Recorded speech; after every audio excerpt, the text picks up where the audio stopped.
así que felicitaciones a todos los conferencistas. Espero que todo el mundo esté refrescado después del break también.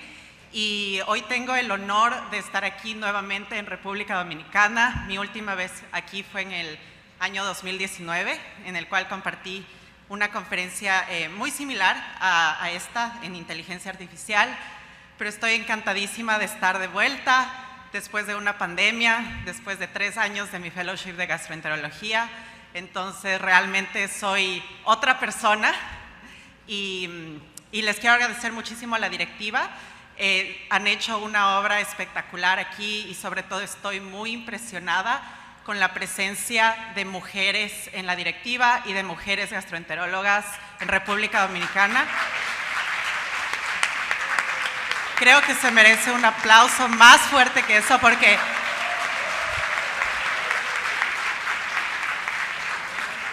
realmente es tremendamente excepcional, es algo que no se ve casi en ningún país, o por lo menos yo no lo he visto, y algo que en Estados Unidos luchamos y luchamos y luchamos las mujeres por salir en el campo de la gastroenterología. Entonces, muchísimas gracias por ser un país realmente ejemplar en cuanto a esto. Y bueno, empecemos el cronómetro desde ahorita, por favor, porque esta parte fue improvisada. El día de hoy les voy a presentar 2 charlas. Mi primera charla es con respecto a cómo potencializa los hallazgos en la endoscopía el uso de inteligencia artificial. No tengo ningún conflicto de interés. El día de hoy vamos a ver algunas definiciones y conceptos claves de la inteligencia artificial y aplicaciones de la inteligencia artificial tanto en la medicina general como particularmente en nuestro campo amado de la gastroenterología. Y les voy a hablar un poquito acerca de mi investigación personal y el desarrollo de un algoritmo de inteligencia artificial que lo hice durante mis años de fellowship en la Clínica Mayo para la detección de displasia colorectal en pacientes con enfermedad inflamatoria intestinal. Este slide tiene conceptos muy claves y muy técnicos, más o menos para entender muchos conceptos que no están relacionados realmente con la medicina, sino que son más conceptos de la computación. Entonces, ¿qué es la inteligencia artificial? Es un subcampo de las ciencias de computación para desarrollar tecnologías que puedan realizar o que puedan superar funciones humanas. También escucharán mucho un término llamado Machine Learning. Machine Learning es un algoritmo autoadaptativo que mejora cada vez que nosotros le damos más datos a este algoritmo y sigue aprendiendo por su propia cuenta mediante algo que se llama CNNs o Convolutional Neural Networks. CNNs son múltiples como layers, capas de algoritmos que procesan datos y se asemeja mucho al procesamiento de datos del cerebro humano. Deep Learning es un tipo de aprendizaje automático que utiliza estos CNNs. Existe otro concepto llamado Natural Language Processing o NLP, que es un tipo de Machine Learning con capacidad de interpretar y manipular lenguaje humano, ya sea verbal, voz o texto. Y lo que está súper de moda por el momento es la inteligencia artificial generativa, que es un tipo de inteligencia artificial que produce varios tipos de contenido, ya sea texto, imágenes, audios. Y este es el típico ejemplo, es ChatGPT, que es lo que está súper de moda hoy. Entonces, nosotros estamos viviendo en una era en la cual la inteligencia artificial está en todas partes, pero no nos damos cuenta ni siquiera que estamos expuestos a esto. Por ejemplo, el reconocimiento de voz de Siri, Alexa usa inteligencia artificial. No sé si aquí lo usan, pero en Estados Unidos nosotros dictamos nuestras notas con esta maquinita que se llama Dragon, y esto tiene inteligencia artificial que capta nuestro tono de voz, nuestro acento, y sigue aprendiendo de nuestra voz y se hace más y más preciso cuando dictamos las notas. Tenemos también predicciones de automóviles como Tesla, predicciones o traducción de lenguaje por medio de Google Translate, el típico sistema de recomendación en social media, en Netflix, cuando nos dan algún tipo de mensaje publicitario. Todo esto utiliza inteligencia artificial. En Facebook, cuando ustedes ponen una foto e instantáneamente sale el tag de su amigo, Eso es inteligencia artificial, muy parecido a hacer un tag de un pólipo en una colonoscopía. Y también tenemos la integración de inteligencia artificial, por ejemplo, en nuestro Apple Watch, cuando se mide frecuencia cardíaca, y hay mucho interés en integrar esto en la medicina para predecir potenciales arritmias, etc. En cuanto a aplicaciones en la medicina en general, en realidad son infinitas y no tendría mucho tiempo de decirles muchas, pero algo que es muy común ver es la inteligencia artificial aplicada a patología, slides de patología, ya que se pueden captar patrones de imagen para predecir un hallazgo patológico. IBM Innocence analiza electrocardiogramas, signos vitales en bebés prematuros para detectar sepsis temprana. Freenome es otro ejemplo que utiliza multiomics, ADN y muchos marcadores para también predecir cáncer de manera temprana o detectar cáncer temprano. Y ahora vamos a nuestro campo. En el campo de la gastroenterología me gusta dividir las aplicaciones de la inteligencia artificial en dos grupos muy grandes: la extraluminal y la intraluminal. La extraluminal es utilizar unas muy grandes bases de datos, ya sea con genes, con marcadores de inflamación, etcétera, para predecir, por ejemplo, outcomes o para predecir, para algo que hoy por hoy lo llamamos precision medicine. Por ejemplo, hay muchas iniciativas en las cuales se toman bastantes datos del paciente, ya sea el fenotipo, el genotipo, etcétera, con enfermedad inflamatoria intestinal, para intentar ver qué terapia les convendría más. Y esto se está realizando con inteligencia artificial. Y el campo intraluminal, que es el que a mí más me gusta y me apasiona, que es en la endoscopía. Entonces, por ejemplo, detección automática de displasia esofágica, de cáncer gástrico, cápsula endoscópica, displasia y nivel de inflamación en la enfermedad inflamatoria intestinal, y cribado y detección del cáncer colorectal. Pero ¿cómo realmente funciona esto? O sea, ¿quién crea los algoritmos? ¿Cómo se los crea? Es importante entender que estos algoritmos son creados a final de cuentas por humanos. Los humanos tenemos que recolectar muchísimas imágenes y tenemos que hacer algo que se llama anotación de las imágenes. Y después el algoritmo, por medio de un code, va a detectar algunas cosas en particular de la imagen, como son la forma, el color, la profundidad, y como pueden ver aquí, al final va a poder predecir si es que es un elefante, un canguro, un pingüino, dependiendo de todos esos patrones. Entonces nosotros creamos una base de datos muy grande y la dividimos en Training Data Set. El Training Data Set es como el 80% de la base de datos, y un 20% de imágenes van para testear, para el testing y para validar nuestro algoritmo. Este es un ejemplo muy bonito de un estudio que ya fue publicado hace algunos años, en el 2019, de Japón, de inteligencia artificial para detectar displasia y cáncer de esófago temprano. Como pueden ver, ellos utilizaron 8,400 y más imágenes para entrenar este algoritmo, con displasia y con cáncer esofágico de 384 pacientes en Japón, con una sensibilidad de 98% y un positive predictive value que no era tan bueno, 40%, y un negative predictive value del 95%. Y como pueden ver aquí, todo lo que está en verde, todo lo que está en verde es anotado por humanos, y la cajita blanca es anotada por el algoritmo de inteligencia artificial, y esta figura C no tiene una cajita blanca, que quiere decir que el algoritmo no detectó ese cáncer. Entonces no es exacto, no es preciso, y esto todavía no se lo ve comercializado ni en práctica diaria, pero es un ejemplo muy valioso. Otro ejemplo muy valioso es la inteligencia artificial para realizar cápsulas endoscópicas, con el objetivo de reducir el tedioso tiempo que tiene el gastroenterólogo revisando largas cápsulas endoscópicas.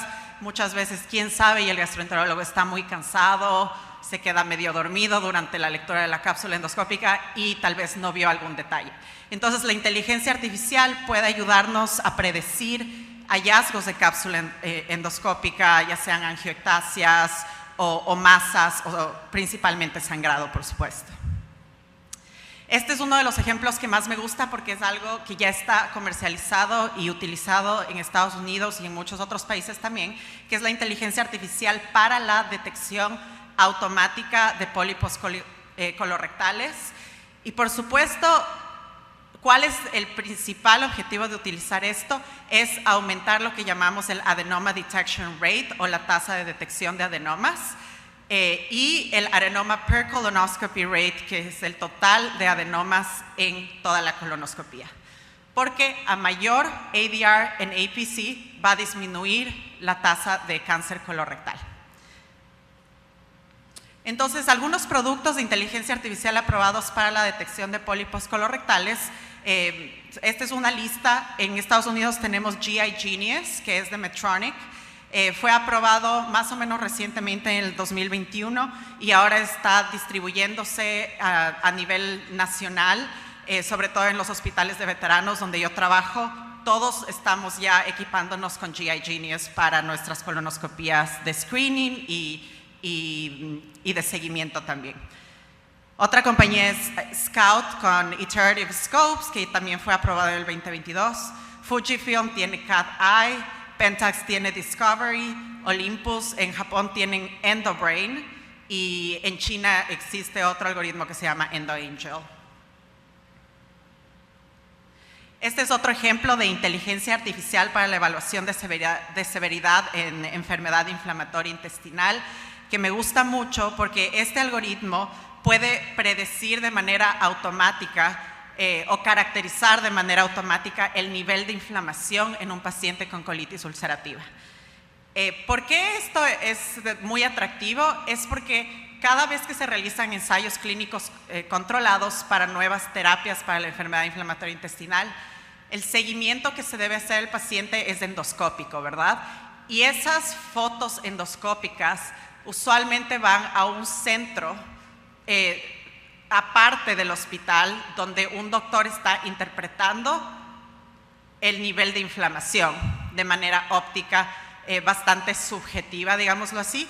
Entonces, si es que la inteligencia artificial puede hacer esto, sería omitir toda esa centralización de estos datos y además disminuir la variación interobservador, porque puede ser que yo diga, este paciente parece un Mayo 1, pero en realidad otro doctor diga, no, sabes que a mí me parece un Mayo 2. Entonces, con la inteligencia artificial tendríamos una herramienta que no va a variar.